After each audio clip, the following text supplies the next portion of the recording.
Oi meninas e meninos, tudo bem? Cá estou eu. Hoje vou falar de uma das mais belas cidades do mundo, como eu combinei com vocês, a pedidos, né? A cidade que está na Itália, tá? Faz parte da Toscana. Toscana é a região central da Itália, tá? É a maior cidade da Toscana. Essa cidade qual é? Essa bela cidade qual é? Firenze. Em português, Florença. Significado, flores, tá? Bom, mas vou falar sobre a Itália primeiro. A Itália é dividida em 20 regiões, tá? Lácio, Sardenha, Piemonte, Toscana, Calábria, Vêneto, um monte são 20. E Florença, ela faz parte, é a capital da Toscana, que é a região central da Itália, tá? É a maior cidade da Toscana. E sabe qual é a origem da palavra Toscana? Vem de Tusci, ou Tuscos, ou Etruscos, porque originalmente era uma cidade etrusca. Vocês sabem que o povo etrusco, eles viveram na Península Itálica, vieram da Ásia Menor e se plantaram na Península Itálica, né? Ficaram lá muitos séculos, até que acabaram sendo subordinados a Roma.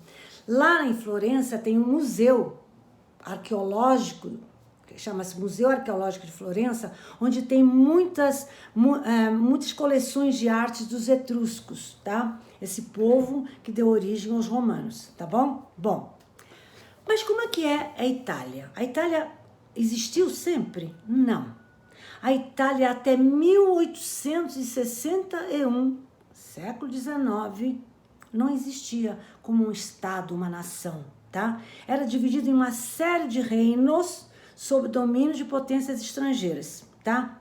E a unificação, quer dizer, virar Itália, né? Foi num movimento chamado Risorgimento, que em português é ressurgimento, tá? Que vai de 1815 a 1870, quando há a luta pela unificação num reino só, e expulsar as potências estrangeiras, tá? Bom, e um nome muito importante nessa unificação é Vítor Emanuel II, tá? Que ele era rei Piemonte e Sardenha. Lembra da Sardenha? No lado oeste, né? Da Itália, da Península Itálica, tem duas ilhas, Córcega e Sardenha. Córcega é francesa, onde nasceu Napoleão, e embaixo a outra ilha é Sardenha, que faz parte da Itália. Então, o Vítor Emanuel II era rei, né, de Piemonte, que é também uma região da Península Itálica, e de Sardenha, tá? E ele, junto com o seu primeiro-ministro famoso, Conde de Cavour, lideraram a unificação a partir de 1852, apesar que o ressurgimento começou em 1815. Mas em 1852 eles lideraram essa unificação, aumentaram seus territórios, conquistaram muitos territórios. Então, em 1861, o Vítor Emanuel II se autodeclarou rei da Itália. Em 1861, finalmente aparece o nome Itália, tá? Só que ainda faltam algumas regiões para serem anexadas. Por exemplo, Vêneto estava nas mãos da Áustria. Só vai ser anexada ao Reino da Itália em 1866. A gente vai falar de Vêneto, que a capital é Veneza, tá? E Roma? Roma também não foi em 1861 anexado, só em 1870. Só que em Roma teve um problema muito sério, porque era lá que ficava a Cúria Romana, o Papa, toda a Cúria Romana. Então, eles não aceitaram a unificação da Itália. Dizem que o Vítor Emanuel II tentou dar uma indenização, né, para eles, né, para a Cúria. Eles não aceitaram e eles, principalmente o Papa Pio IX, ele se declarou prisioneiro. Ele não aceitou a unificação de Roma na Itália, porque o Vítor Emanuel II anexou Roma à Itália e eles não aceitaram essa anexação. Então, só em 1929, com Mussolini, com o Tratado de Latrão, né, é que vai haver a criação, reconhece a soberania do Vaticano. Então, é criado o Vaticano, que é independente da Itália, vocês sabem, e o Vaticano, que tem 0,44 quilômetros quadrados, tá? Que é considerada uma monarquia absoluta teocrática. Quer dizer, eles que governam o Vaticano, né? A Cúria, né? Bom, mas voltando a Florença. Florença, além de belíssima, também é o berço do Renascimento, ou Renascença, tá? O que foi o Renascimento ou Renascença? Bom, do século XIV ao XVI, né, foi onde foi o surgimento do Renascimento, foi quando aconteceu uma transição do feudalismo medieval para a Idade Moderna. O feudalismo medieval, a cultura vigorava o teocentrismo. A Idade Média, aqueles 1000 anos, que até são chamados 1000 anos, a noite dos 1000 anos, a Idade das Trevas, também exagero falar isso, porque vigorava o teocentrismo. A cultura greco-romana, o povo não tinha nem acesso, tá? Então, vigorava a cultura teocentrista. Tudo girava em torno de Deus, teocentrista. Então, mas, para haver um renascimento, é que não morreu a cultura greco-romana. Ela estava em algum lugar, para depois haver o renascimento dessa cultura. Sabe onde é que estava? Nos mosteiros, com aqueles monges copistas, que foram muito importantes para esse renascimento da cultura clássica. Quando a gente fala em cultura clássica, é a greco-romana, tá? Que durante 1000 anos ficou escondida, vamos dizer assim, do povo, mas estava atuante nos mosteiros com os monges copistas. Então, o que é que foi o Renascimento? A revalorização da antiguidade clássica, volta da cultura greco-romana. Então aí, na Idade Moderna, com o início foi o Renascimento, além da revalorização da antiguidade clássica, a cultura já não era mais o teocentrismo. Deus, o centro do universo, começou a ser o homem que passou a ser valorizado. Então, passou a ser antropocentrismo. Antropos, o homem como centro. Então, o homem passou a ser valorizado. Por isso que houve o renascimento, a revalorização de tudo que era greco-romano, que no teocentrismo era considerado pagão. Lembra do pagão? Eram consideradas práticas pagãs. Bom, mas vamos voltar para o berço do Renascimento, né? Que depois se alastrou para toda a Europa. Começou em Florença, depois... Então lá atuaram e nasceram quem? Dante Alighieri, o autor da Divina Comédia, Leonardo da Vinci, Michelangelo, Maquiavel, um monte de nomes, tá? Que atuaram, enriqueceram Florença, tá? Bom, mas voltando à Florença, quem é que governava Florença, tá? Ó, a famosa família Médici, do século XV ao século XVIII. 3 séculos, a família Médici foi uma família reinante de Florença, tá? E vou dizer quem era essa família Médici. Era uma família que não era nobre, não tinha origem nobre, era uma família de origem de comerciantes, tá? Faziam trocas comerciais, muito ricos e muito ligados ao Papa, aliados do Papa. Inclusive, eles a família Médici deu 4 papas da sua família, foram consagrados, né? Foram escolhidos 4 papas da família Médici. Bom, além disso, a família Médici, além de ser os governantes hereditários durante 3 séculos de Florença, eles ainda eram grandes mecenas, Mecenas, aqueles que financiavam os artistas, porque tinha tanto artista e eles financiavam os artistas. E uma parte do primeiro Médici que governou Florença, em 1437. Ele, como eu falei, não era um nobre, mas ele foi um grande protetor dos judeus. Hoje em Florença tem a grande sinagoga de Florença, dessa época. Ele foi sempre proteger os judeus, que era uma coisa rara naquela época, tá? Bom, então voltando para os grandes nomes de Florença. Tem um nome que hoje eu ia falar bastante sobre ele, mas eu preferi não falar, sabe por quê? Eu tenho que ter uma aula só para falar dele. Que eu tive um professor na faculdade que ele me plantou o amor por essas obras, a explicação dessa obra dele, desse homem que é chamado Maquiavel, e seu livro O Príncipe. Ele escreveu em 1513, morreu, só foi publicado póstumamente em 1532. Eu tenho que falar sobre Maquiavel, quem foi e o que é que significou O Príncipe dele. Não vou falar hoje, vou falar uma aula exclusiva para Maquiavel, tá?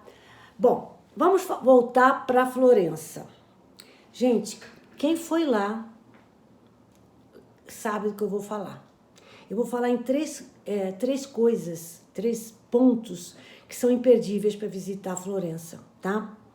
E depois vou falar como é que ficou Florença na Segunda Guerra e depois vou falar como ficou Florença depois da grande inundação de 1966. Primeiro vou falar um ponto que ninguém vai a Florença sem ir lá. A Ponte Vecchio. Ponte Vecchio, quer dizer, Ponte Velha, tá? Era uma ponte medieval sobre o rio Arno, né? Foi destruída por umas cheias em 1333 e reconstruída em 1345, tá? Ela tem muitas lojas, quem vai lá é uma ponte assim, imperdível, é um cartão postal. Depois eu mando a foto da Ponte Vecchio. Tem muitas lojas, é como se fosse uma feira permanente. E tem muitas joalherias, muitas joias lá, tá? Também vendendo lá nessa feira, tá? E dizem os estudiosos que a palavra bancarrota, que eu já expliquei o que é, teve origem nessa Ponte Vecchio, tá? Nessa Ponte Vecchio, que era a banca que era quebrada por aqueles que ficavam revoltados porque não eram pagas suas dívidas, né? Então quebravam a banca, então a bancarrota. Lembram disso, né? Bom, Ponte Vecchio, então, é imperdível visitar. Vou falar o que aconteceu com a Ponte Vecchio na Segunda Guerra Mundial. Ela não foi danificada pelos alemães.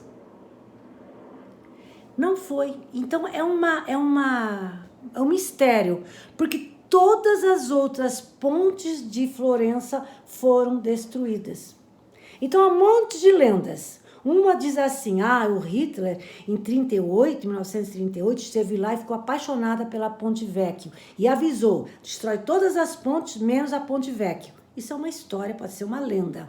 Outros falaram que foi um chefe que achou tão linda a ponte e resolveu não metralhá-la. Só que tem fotos da época que, tanto na entrada quanto na saída da Ponte Vecchio, houve destruição. Então ficou sem condição de ir de um lado para o outro. Então ela ficou brecada de um lado e do outro. Então a Ponte Vecchio tem que visitar, tá? Sobre as outras pontes, como eu falei, realmente foram todas destruídas. Mas tem uma curiosidade de uma ponte, que era chamada, essa ponte era chamada Ponte Santa Trinita. Também foi derrubada. E aí eles resolveram reconstruir essa ponte. Ponte Santa Trinita em Florença. Em 1958, ela ficou pronta, 1958. Só que essa ponte Santa Trinita de Florença, ela tinha 4 estátuas antes de ser metralhada. Então houve, mergulhadores no rio Arno e acharam as 4 estátuas. Só que uma sem cabeça. Então eles colocaram na ponte Santa Trinita essas 4 estátuas. E na época, ofereceram uma recompensa de $5.000 a quem achasse a cabeça. E sabe quando, não sei se deram esses $5.000, mas sabe quando foi achada essa cabeça? Em 1961, tá?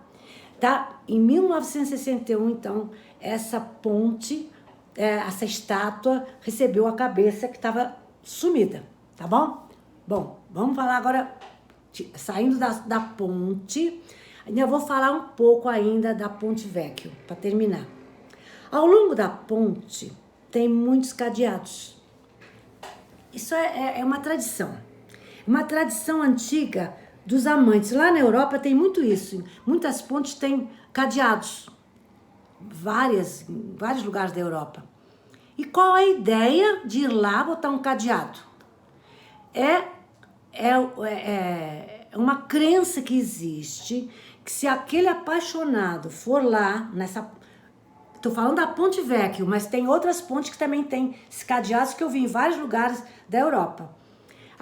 Há uma crença antiquíssima que diz que se a pessoa for numa ponte, colocar o cadeado e jogar a chave no rio, aquele amor vai ficar sempre amarrado com aquela pessoa. Então juntaram tantos cadeados, mas tantos cadeados, porque as pessoas iam lá, botavam cadeado, jogavam a chave no rio Arno para o seu amor ficar preso a ela. Isso era uma lenda e é uma crença. Bom, houve tantos cadeados que periodicamente a prefeitura tinha que tirar esses cadeados, até hoje, porque estava prejudicando a ponte, né? A estrutura da ponte. Então, sabe o que a prefeitura fez de Florença? 50 euros para quem for achado, quem for encontrado colocando cadeado na ponte.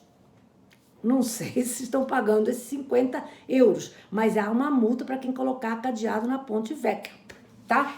Chega de Ponte Vecchio. Agora eu vou falar da Galeria Uffizi, que é um dos mais antigos museus do mundo, tá? Onde tem obras do Renascimento, Botticelli, Leonardo da Vinci, Michelangelo, Tiziano, Caravaggio, Rafael e muitos outros. É um dos mais antigos e belos museus do mundo. Sabe o que quer dizer Galeria Uffizi? Galeria dos Escritórios. Essa Galeria Uffizi em Florença, ele recebe milhões de turistas por ano, tá? E como é que foi construída essa Galeria Uffizi? Não era para ser museu, por isso que é Galeria Uffizi, Galeria dos Escritórios. Em 1560, um governante Médici chamado Cosme I encomendou aquele arquiteto mais famoso da Itália, que era o Vasari, da Itália não, da Península Itálica, que era o Vasari, para construir escritórios para 13 magistrados.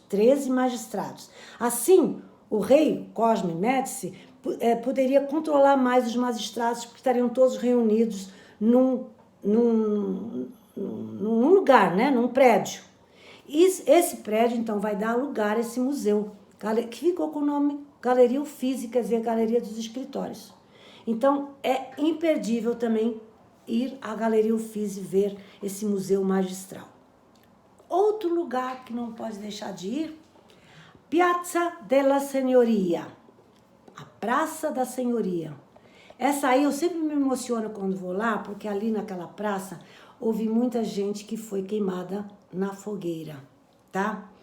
É considerada a Piazza della Signoria, é onde tem um prédio, que hoje é prefeitura e museu, que tem uma torre, não no centro, quase na parte da direita desse prédio. Então, depois eu mando a foto também.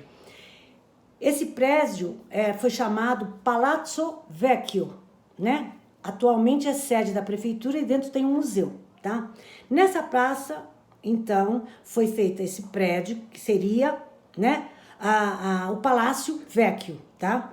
Na Praça da Senhoria. Só que, em 1498, houve uma fogueira que matou uma pessoa muito famosa. Eu vou explicar, em linhas gerais, quem era essa pessoa famosa. Bom, em 1490, Havia um padre dominicano chamado Savonarola, tá? Que ele foi enviado para Florença para ser o pároco da igreja São Marcos, tá?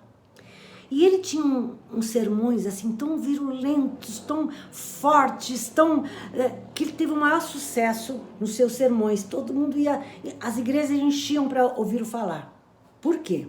Porque ele criticava a riqueza, criticava os cortesãos, os príncipes, criticava até a Cúria Romana, os crimes praticados pelos papas. Principalmente Alexandre VI. Alexandre VI foi um papa, que também precisa ser muito estudado, que ele era da família Borgia, teve vários filhos, muitos filhos. Bom, não vou falar agora do Alexandre VI. Eu sei que ele criticou os crimes desse Alexandre VI, da Cúria, os cortesãos, e dizia que o mundo ia passar por um juízo final, um apocalipse. Então ele era considerado um profeta. E o povo andou, sabe, seguia assim, de forma assim, fanática, tá? Só que, lógico, tudo isso chegou nos ouvidos do Alexandre VI, o Papa, tá? Então ele excomungou em 1497, 7 anos depois que ele chegou na igreja de São Marcos, tá? Aí ele, foi na época da Inquisição, ele foi torturado, ele foi preso e torturado e tinha que confessar que ele era um herege, para ser morto na fogueira. Herege é aquela pessoa que é contra a doutrina oficial, né? Que é contra os dogmas da igreja.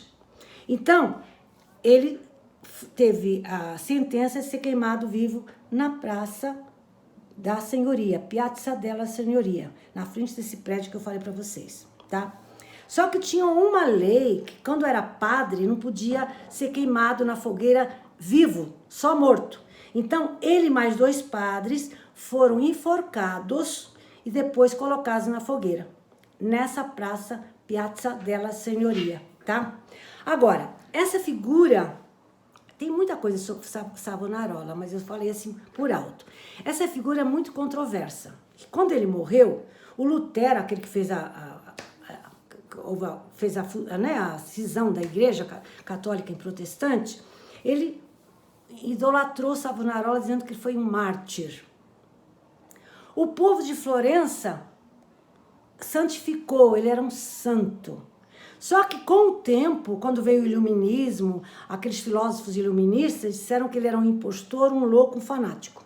Então por isso que é uma figura controversa, tá? Bom, gente, vou falar da inundação agora. Então, tem muito mais coisa em Florença, mas acontece que já estamos chegando na hora de acabar a aula. Só vou falar da inundação de 1966. Foi uma das maiores calamidades que Florença sofreu. O rio Arno invadiu a cidade, danos incalculáveis, também é controverso o número de mortes. Uns falam em 101 mortes, outros 34 mortes. Foi no dia 4 de novembro de 1966. Muitas obras, né, foram salvas porque muitos voluntários de diversos países foram para lá, viajaram para lá para ajudar em restaurar, em guardar essas obras dessas enchentes. Foi a pior enchente desde 1557, tá? Bom, gente, vou ficar por aqui, tá? Espero que vocês tenham gostado e a próxima aula talvez eu falo sobre Veneza, tá bom?